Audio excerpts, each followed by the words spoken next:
Yeah, did you guys have any power down here? No, me neither.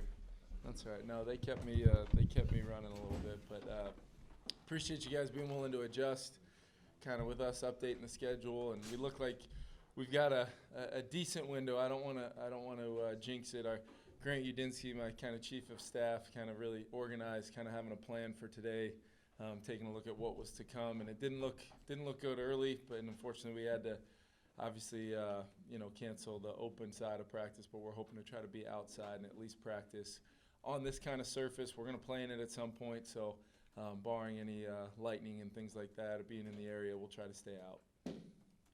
Kevin, what have your early impressions been of Christian Darrisaw, a guy who missed camp last year, had to step in halfway through the season, but now had a full off season to prepare for this? Yeah, he's having a really good camp so far. Kind of challenged him coming out of the spring just to kind of be able to pick up where he left off. And I'll tell you one thing about him. He's so physically gifted, the strength, he's got great feet. He's got the length to play that position that's tough against some of the rushers they have to go against. But I think it's an underrated thing we don't talk about enough is the game makes sense to him. He's not one of those guys that needs to be told every little thing, every little adjustment. He naturally sometimes just does things based upon the right play, the smart way to hit a block, how to pass off a stunt, just understanding how we want to execute in the screen game, the play-pass game. I couldn't be more excited about where he's at right now, and then pairing him on that side with Ezra, you're really starting to see two guys. I think that's important, as we talk about the right side and knowing we've got Brian O'Neill on the other side. Having that left side, getting as many reps as we possibly can, in conjunction with some of those other competitive spots right now is really important. I know you said Kane's injury is nothing serious. When do you think you might have him back at practice, and any chance he could play against the Raiders, or that might not? Yeah, there's definitely a chance, and that's the hope. We'll see how it goes today as far as, where he's at. I know he spent a lot of he's been in meetings, he's been dialed in. I think we're just trying to make sure we don't possibly push it too early here, knowing that we really want him to have a nice week of preparation leading into that Raider game to hopefully get him some work. But we've got opportunities coming up between that game, obviously the two practices against the Raiders or the Niners, the game against the Niners, and then obviously the Bronco game. So we're going to have plenty of time to see where he's at. But he's another guy that's had a strong start to camp, and it's no surprise in that running back room. It's just a fantastic room, top to bottom, led by obviously Dalvin and Alex and CJ. So really excited about that group, and looking forward to get Kane back as soon as we get the green light to get him going and not have him at risk for possibly having that turn any worse. Irv break the thumb, or because I saw the cast on there. What's the official diagnosis of what? Yeah. Officially, it was some ligament, whatever they refer to it as. I believe it's a ligament in there. I actually had something very similar when I played, so I know kind of the feeling. But the protective nature of it was post-surgery. He's already changed out from a hard cast into kind of a temporary one, and then he'll continue to kind of transition. But the best part about it is right now, he can be, a part of our walkthroughs that you guys see us doing. Once he's allowed to truly start sweating, then we can possibly talk about getting him out there for some work, maybe non-catching, see if he can, be a part of some run fits. It's all going to be a matter of what he can do to make sure, ultimately, with that eye on our opener of seeing how much we can keep him in good shape. Mentally, he's dialed in. He's in every meeting.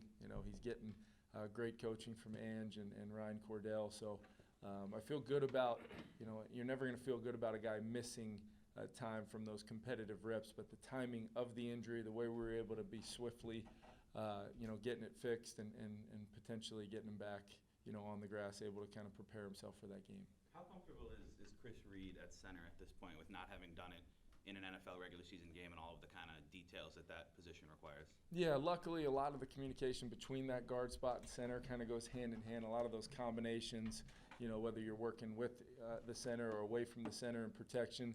So I think there's some carryover in our system and a lot of systems really, but still there's nothing like, having to be the guy making the calls. And obviously the snapping element, as you guys have seen, probably some of my more stronger frustrations through camp is when the ball's been on the ground via quarterback center exchange. So that's a real thing, and every single one of those has its own story. But we do not want to see the ball on the ground at all, and especially in that center quarterback exchange. But I think where he's at right now, I think he's able to handle it as a veteran player that he is, and he's played enough football to be able to make that transition. I don't worry at all about the mental side. It's just the physical nature of, having to deal with, being the starting point to every play, on every down, while also still having a critical role in our communication.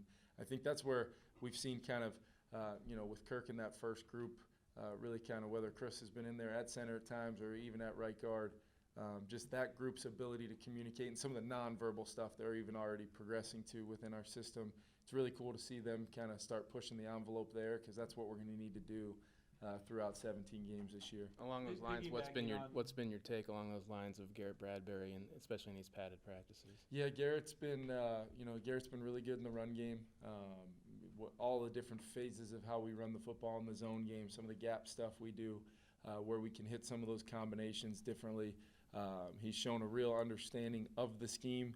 We do a lot of different things in the run game that sometimes looks like a lot, but really, as long as the center can get us dialed in and targeted the right way, everybody else, all other 10 guys, can be on the same page, and he's done a great job with that.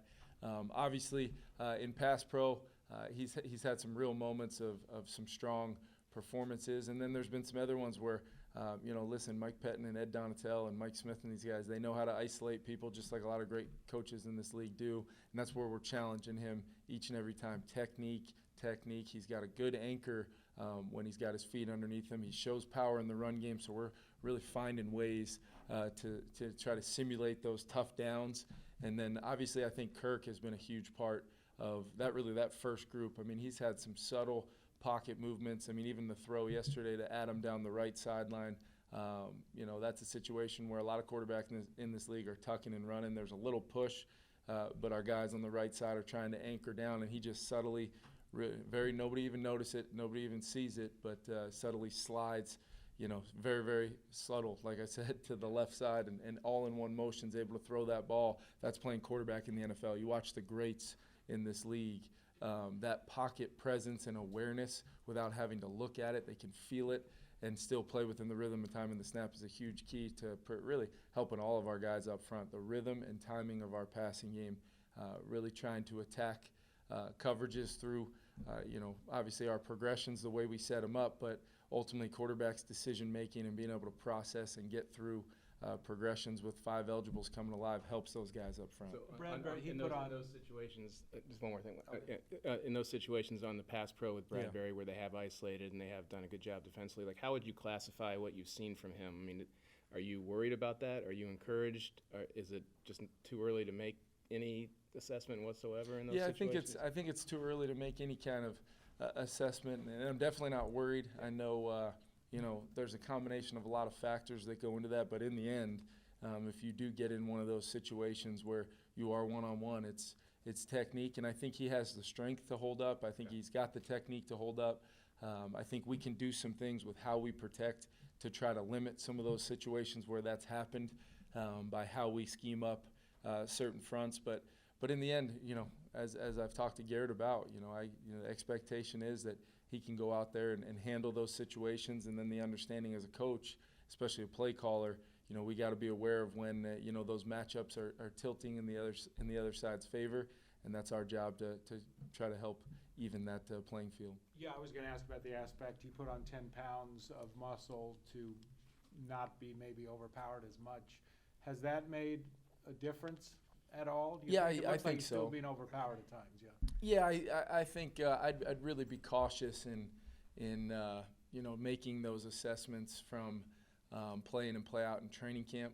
Understanding, just like we've talked about before, it's kind of hard to really know what he's being asked to do.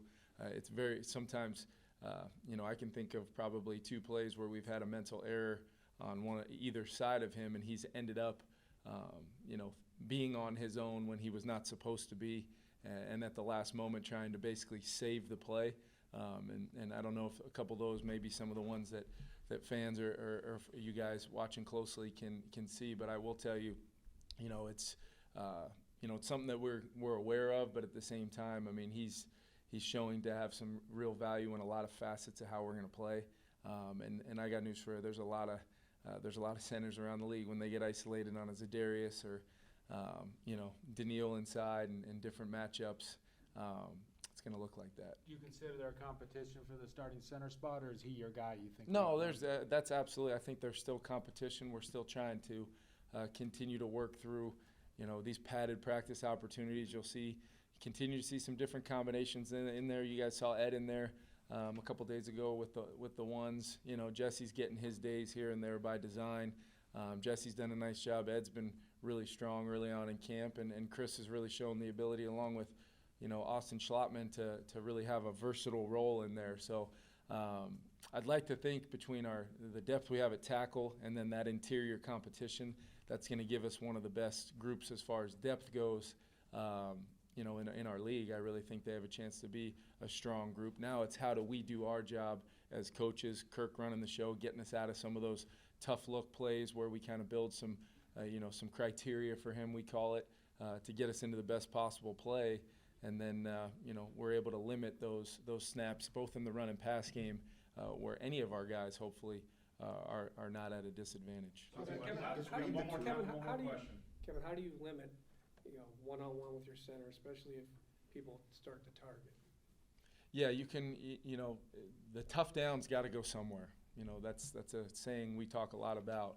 And we acknowledge when a guy, handles the tough down well, because those are winning plays. Those are plays that go a long way for your offense. So whether it's, trying to buy some help with, one of the guards in certain looks, that we can do that. But that does put it on your tackle at times against, premier guys out on the edge. And then we can help the tackle potentially by, different, tools we have on the edge to slow that edge rush down.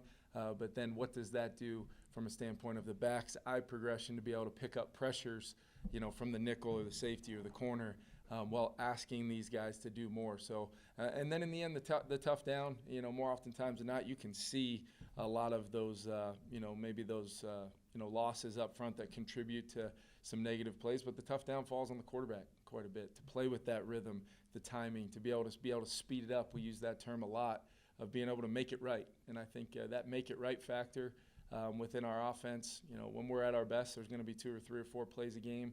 Kirk's already shown that throughout training camp to be able to do that. Critical third down, the ball to KJ Osborne yesterday. That's an all-out kind of pressure disguise look.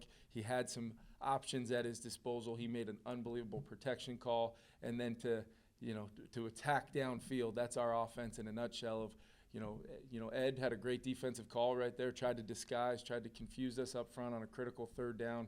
Kirk's able to assess that, get the blocking assignments in order.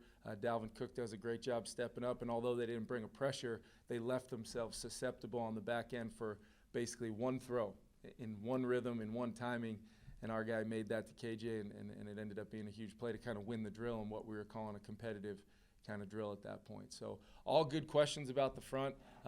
We use that term, it takes all 11, across our entire offense, run game and pass game, and we'll continue to find out the best 11 to have out there through the rest of this competitive camp and through these games. But ultimately, we've got a long way to go, but I really do like where we're at offensively, and I like where we're at defensively as well with, a lot of the different roles that we've challenged guys to really attack within the competition.